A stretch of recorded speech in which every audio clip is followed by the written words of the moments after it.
जम्मू कश्मीर से आतंकवाद को जड़ से मिटाने के लिए सुरक्षा बल पूरी तरह से एक्टिव है और इसी कड़ी में एक बड़ी कार्रवाई को जम्मू कश्मीर पुलिस ने अंजाम दिया है। दरअसल जम्मू कश्मीर के गांदरबल जिले में पुलिस ने एक अभियान के दौरान आतंकियों से जुड़े 2 OGWs को गिरफ्तार कर लिया है। इन दोनों लोगों के पास से हथियार, गोला बारूद और 8,40,000 रुपए नकद बरामद किए गए।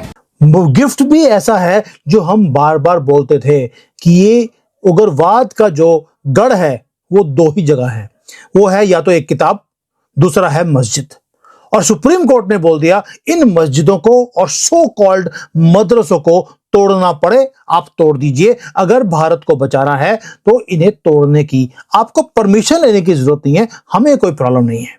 आज़ाद कश्मीर निस्बतन हमेशा से हम देखते हैं कि पुरअमन भी रहा है, वहाँ पे कोई बहुत बड़े एहतजाज या इंतशार का सामना उसको नहीं करना पड़ा। लेकिन अभी गुज़िश्ता कुछ अर्सा पहले भी इसी तरह से हमने देखा था, जॉइंट जो एक्शन कमेटी है उनकी जानिब से एहतजाज किया गया। तब सबके अभी आपके यहाँ कश्मीर में जो है कई किलिंग्स हुई हैं कश्मीरी पंडित की, तो उसके ऊपर भी पाकिस्तान का नाम बार बार आपके मीडिया पे तो बहुत ही लिया जा रहा है। तो उसमें पाकिस्तान कहाँ से आ गया सबके बीच में? ठीक है, जैसे इंडिया हर रोज कहता है हम जंग कर देंगे पाकिस्तान के साथ, हम जंग डाल देंगे पाकिस्तान के ऊपर, हम तबाही उतार देंगे, रोज पता है बात तो होती है ना वहां से भी।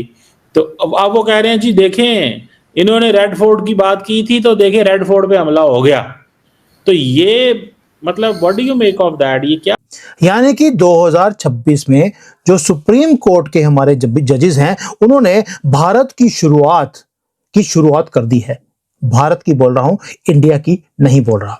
अब हुआ क्या है, जो साइलेंस है, जो हम बार बार इतनी वीडियोस में इनको गालियां निकाल रहे थे सुप्रीम कोर्ट के बिके हुए जजेस, ये मैं खुद बोलता था, आज वो साइलेंस टूट गया है। नाउ जो ये जस्टिस के जो गलियारे हैं, जो गलियां हैं, वहां पर अब डिले नहीं होगा। जय हिंद साथियों, अभी हमने जिस तरीके से देखा कि कश्मीर में एक मुहिम चला हुआ है कि किसी भी तरीके से वहां से आतंकवादी गतिविधि को कम करने के लिए किस तरीके से जो पुलिस और आर्मी दोनों मिलकर ऑपरेशन चलाती जा रही है।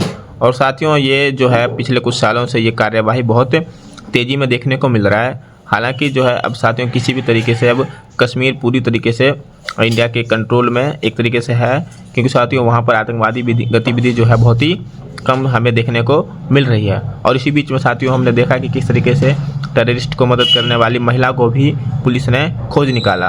और साथियों ऐसे कई महिलाएं हो सकती है जो कि वहाँ पर टेररिस्ट की मदद करती हो, लेकिन साथियों अब उन्हें भी अपना यह काम धीरे धीरे छोड़ना ही पड़ेगा, क्योंकि साथियों पुलिस और आर्मी जो है दोनों मिलकर अब उनके शिकंजे को कसने में लग गई है। और साथियों पाकिस्तान भी अब इस तरह से चुप उन्हें रहना पड़ेगा कि वो किसी भी तरीके से जो है कश्मीर में आतंकवाद गतिविधि जो कराती थी पहले, अब उन्हें ये करने का मौका शायद अब नहीं मिल पाएगा। साथियों सिस्टम के अंदर वहां पर एक्सक्यूजेस नहीं दिए जाएंगे, कुछ बदल रहा है।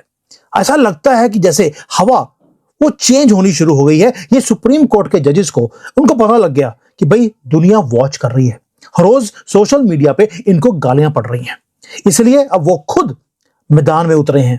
चीफ जस्टिस सूर्यकांत जी, उन्होंने एक बॉम्ब फेंक दिया मुसलमान कम्युनिटी के ऊपर और इनका जो सारा का सारा सिस्टम था उसको ध्वस्त करके रख दिया है। साथ में उन्होंने ये भी बता दिया कि ये जो गंदी सी मस्जिद है, गंदा सा मदरसा है, ये खुलता कैसे है।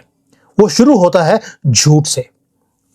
ये सूर्यकांत जी बोल रहे हैं कि ये जो मस्जिदें और ये जो मदरसे हैं ये झूठ से शुरू होते हैं। अब ये नहीं बोला उन्होंने कि झूठ भी ये किताब से सीखते हैं, ये तो लोग बोलते हैं, बट उन्होंने एक्सप्लोज कर दिया कि ये मैनिपुलेट कैसे करते हैं सिस्टम को। ये जो ऑर्डर दिया है ये सिंपल एक कोर्ट का ऑर्डर नहीं है, ये डिक्लेरेशन ऑफ वॉर है भारत का रेडिकलाइज्ड एलिमेंट्स के ऊपर।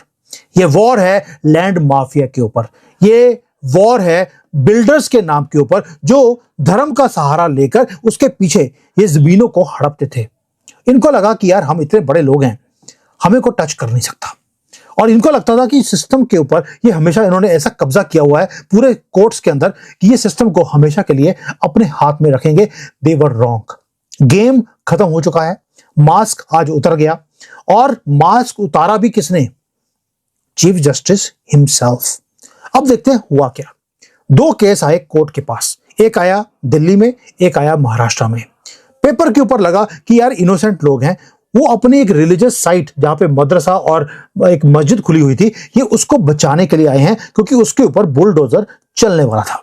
इन्होंने बोला कि जनाब ये तो मस्जिद की जगह है, यहां पे तो हम नमाज पढ़ते हैं। तो इन्होंने झूठ बोलना शुरू कर दिया, विक्टिम कार्ड निकाल के बाहर आ गए। उन्होंने बोला कि यहां पर तो सदियों से यहां पर मस्जिद थी, इनके पैदा हुआ है ये 1400 साल से, लेकिन मस्जिद 3000 साल से वहां पर मस्जिद थी। अब विक्टिम कार्ड के बाद इन्होंने बोलना शुरू कर दिया कि जी मुसलमानों की जो हिस्ट्री है वो इरेज की जा रही है। अब कोर्ट ने क्या किया, उन्होंने थोड़ा सा डीपली इसको डिग करना शुरू किया और उन्होंने देखा कि यार जो ये आंसू बहा रहे हैं मेरे सामने, इसके पीछे गेम कुछ और है। अब भी जो गवर्नमेंट है वो इन्वॉल्व हुई, उन्होंने उनके मुतालबात जो हैं वो तस्लीम किए। अब एक बार फिर कुछ वक्फे के बाद हम देख रहे हैं, तो आखिर मसला जो है वो है क्या, जानने की कोशिश करेंगे। सीनियर सहाफ़ी, कश्मीर से ही इनका ताल्लुक़ है, वैसे भी इंटरनेशनल जो अमूर हैं उनके ऊपर बहुत गहरी नज़र रखते हैं, गुफ्तगू करते हैं। ज़ीशान कुरैशी साहब हमारे साथ मौजूद हैं, तज्ज़ियाकार हैं। बहुत शुक्रिया ज़ीशान, आप हमें ज्वाइन कर रहे हैं, थैंक यू वेरी मच। सबसे पहले तो ये बताइएगा, ये जो हम देख रहे हैं एहतजाज होता है, जो पाकिस्तान की निस्बत कश्मीर में जब एहतजाज होता था वो तो होता था जो इंडिया के ज़ेर तसल्लुत कश्मीर है उसकी आज़ादी के हवाले से, और उसके अलावा होता था जब अपनी भी मुतालबात के होते थे तो हम पाकिस्तान की तरह उसको कोई बहुत ज़्यादा तशद्दुद ज़्यादा नहीं देखते थे दोनों अतराफ़ से, ना मुजाहिरीन की जानिब से ना जो हुकूमत है वो कोई इस तरह के इक़दाम करती थी। लेकिन ये जो अब देख रहे हैं कुछ अरसे से, और ख़ास तौर पर जो हालिया आज तीसरा रोज़ था उसका, हमने देखा गिरफ्तारियां भी, फिर जो बाज़ जगहों पे ये इतलात आई कि अफराद जाँ बहक हुए हैं सिक्योरिटी की जानिब से भी, मुजाहिरीन से भी। तो ये सब हो क्या रहा है? बिस्मिल्लाहिर्रहमानिर्रहीम। आपका बहुत शुक्रिया, आपने मुझे मौका दिया और आज़ाद कश्मीर की सूरत हाल के हवाले से गुफ्तगू करने यहाँ ज़रूरी समझा आपने। गुजारिश ये है कि ये 2023 में ये तहरीक शुरू हुई थी और आज से 2 साल पहले, तो सबसे पहला जो मार्च हुआ था वो 2023 में हुआ था।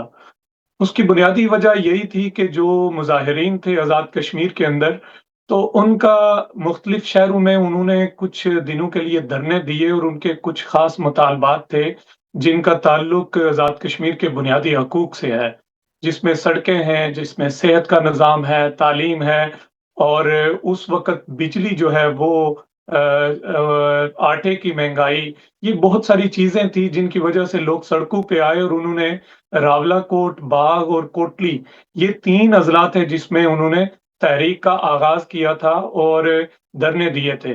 तो उस वक़्त जो हुकूमत थी उन्होंने इसको संजीदगी से नहीं लिया, और जब ये 3 साल से पहले ये तहरीक का आगाज़ हुआ तो वो 2 महीने लोग अपने-अपने शहरों में बैठे रहे, और उस वक़्त ये तहरीक इतने ज़ोरों पे भी नहीं थी, और मुतालबात पे अगर अरबाब इख्तियार की तरफ से, हुकूमत की तरफ से, इदारों की तरफ से संजीदगी दिखाई जाती, तो उस वक़्त जो 2023 में एक मार्च हुआ था, अगर आपको याद हो, तो मुज़फ़्फ़राबाद में रेंजर्स बुलाई गई थी और 3 दिन मुज़फ़्फ़राबाद, आज़ाद कश्मीर पूरा जाम रहा